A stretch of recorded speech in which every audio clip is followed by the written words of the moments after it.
The first is Dr. Dinh, Assistant Professor of Medicine.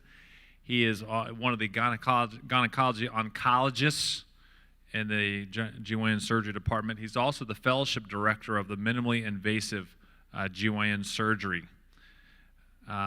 He's got two talks, one on HPV update as well as prevention of ovarian cancer. And then the other speaker is Dr. Paul Pettit, another assistant professor of medicine. He is one of the urogynecologists. He's been with Mayo Clinic since it opened back in 1986. Has been doing great work since then. They're going to be probably swapping their talks in and out there, and just not in the exact orders on the sheet. But first up is Dr. Dinh to give us an update on HPV. Dr. Dinh. Thank you, Tom. And I know that you've had a talk about HPV earlier today, so I've been warned not to repeat the previous lecture's information.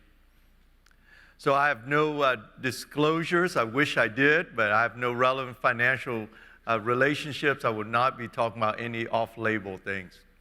So let's talk originally just to set the stage about the epidemiology of cervical cancer. It's the second leading cause of cancer mortality in women.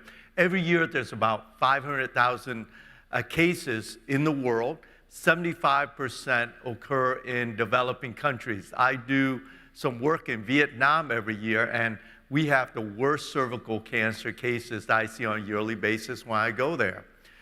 And in developed countries, cervical cytologic testing, the pap smear, has decreased the incidence of cervical cancer by approximately 70%.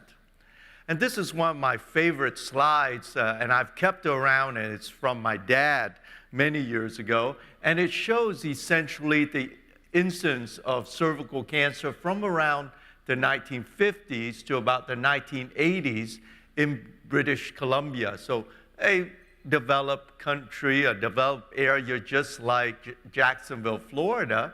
And what we see is that in 1955, the incidence of cervical cancer per 100,000 women is relatively high. It's about 30. And that's about the rate in developing countries now. Over the years, the incidence of cervical cancer has decreased to about 7 or 8 per 100,000. Let's look at the precursor to cervical cancer, carcinoma in situ. In 1955, well, carcinoma in situ, the incidence is 0, and that's because of